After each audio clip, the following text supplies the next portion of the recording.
You're spiritually blind. I can prove it. Angels have been in your house, in your room, right next to you, and you missed every single sign. Hebrews 13 verse 2. Some people entertained angels without even knowing it. Without knowing it. That's you. 7 signs.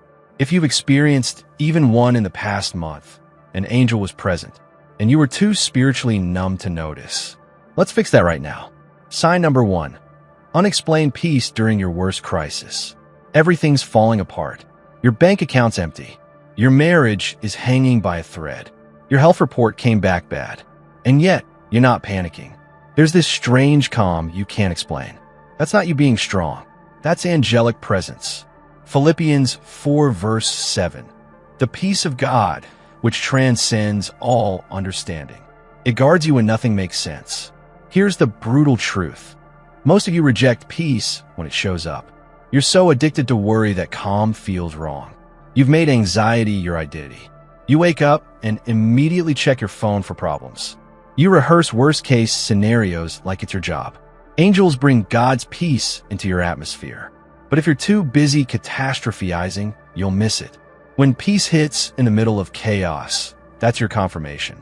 Heaven is in your house. Sign number 2. You suddenly know exactly what to do. You've been stuck on a decision for weeks.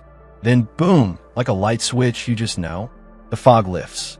The answer is crystal clear. That's angelic intervention. Daniel 9 verses 21 to 23. The angel Gabriel was sent specifically to give Daniel understanding. Angels carry divine wisdom from God's throne to your situation. But here's what kills me. You get that clarity and then you second guess it. You ask 10 more people. You Google it. You talk yourself out of it. Angels don't speak in riddles. When they bring clarity, it aligns with Scripture. It feels like truth in your bones. Next time sudden clarity hits after prayer, don't overthink it. That's heaven answering. Move. Sign number 3. You avoided danger you never saw. You almost got in that wreck, but you brake just in time. You were about to sign that contract, but something stopped you. Turns out it was a scam. You took a different route home, and later heard someone was attacked on your usual path. Psalm 91 verse 11. He will command his angels concerning you to guard you in all your ways. All your ways, not just the big moments. The everyday, invisible close calls. Here's the hard part. You've been saved more times than you realize, and you've never thanked God once. You call it good instinct or lucky timing. You've stolen glory from the angels who literally saved your life. And because you don't acknowledge God's protection, you keep walking into danger thinking you're invincible. You're reckless with your relationships, your finances, your purity, because you don't respect the spiritual warfare happening around you. Start thanking God for what didn't happen, for the accidents you avoided. That's angels at work. Sign number 4. A stranger showed up at the perfect moment. You're stranded. A stranger helps you, then vanishes before you can thank them. You're emotionally broken. Someone you barely know says exactly what you needed to hear. You're in financial crisis. An unexpected blessing comes through the most unlikely person. Matthew 18 verse 10. Angels are assigned to believers. They're actively working for you. But most Christians are so isolated, so locked in their phones, so distrustful that when an angel shows up in human form, they miss it. You ignore the nudge to talk to that person at church. You avoid strangers. You've built walls so high heaven can't get a messenger through. Angels work through people. If you're antisocial and bitter, you're blocking your breakthrough. Pay attention to divine interruptions. When someone shows up at the exact right time, that's not coincidence. Sign number 5. You felt a sudden urge to pray for someone. Out of nowhere, someone's name drops into your spirit. You can't shake it. You feel compelled to pray for them immediately. That's not random. That's an angelic assignment. Acts 12. While Peter was in prison, the church prayed earnestly, and God sent an angel to break him out. Your prayers partner with angelic activity. When you feel that urge to intercede, an angel may be waiting for your prayer to release them. Here's the brutal part. How many times have you felt that nudge and ignored it? You were too busy, too distracted. You said you'd pray later and forgot. Someone needed your prayer at that exact moment. An angel was ready to move, and you missed it. When you feel that nudge to pray, stop everything and pray. Right then, angels are waiting. Sign number 6, a dream that won't leave your mind. You wake up from a dream and it feels different, more vivid, more real, and you can't shake it all day. Joel 2 verse 28. Your old men will dream dreams.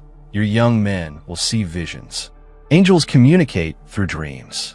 Joseph, Mary, the wise men, all received angelic direction through dreams. But here's the problem. If you're spiritually numb, those dreams stop. God won't waste revelation on a heart that's not listening. And if you're filling your mind with garbage before bed, toxic content, fear-driven news, ungodly entertainment, you're drowning out the signal. Angels are trying to speak while you sleep, but your soul is too cluttered to hear. Guard what you consume before bed. Pray before you sleep. Write down your dreams. Heaven might be speaking. Sign number 7. You sense a presence during worship. You're worshiping, alone or in church, and suddenly the atmosphere shifts. You feel surrounded, covered, like you're not alone. You're not. Psalm 22 verse 3. God inhabits the praises of his people. Where God's presence is, angels are there. Revelation 5 verse 11. Thousands of angels surround God's throne, worshiping. When you worship, you join that heavenly chorus. But most of you don't worship anymore. You listen to worship music while scrolling Instagram. You sing in church, but your mind is on lunch. You want God's presence without the posture. You want angelic protection without worship. It doesn't work that way. Angels respond to the atmosphere you create. When you truly worship, with focus, with surrender, you open the door for heaven to invade. Stop treating worship like background noise. When you feel that presence, lean into it. Angels are there. The hard truth you need to hear. Angels are in your house right now. They've been there all along.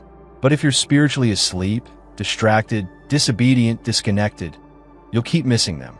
God hasn't stopped sending help. You stop paying attention. Hebrews 1 verse 14. Angels are ministering spirits sent to serve those who will inherit salvation. They're sent to serve you. They're on assignment for your life. But you have to wake up. You have to start seeing in the Spirit. You're not alone in this fight. You never have been. Go back through those 7 signs. Ask God to open your eyes to the angelic activity around you. And the next time you feel that unexplainable peace, that sudden clarity, that divine protection, don't brush it off. Thank God for it. Acknowledge the angels he's assigned to you. Because the moment you start recognizing heaven's presence, everything changes. Angels are in your house. The question is, are you finally going to notice? Or are you going to stay spiritually blind?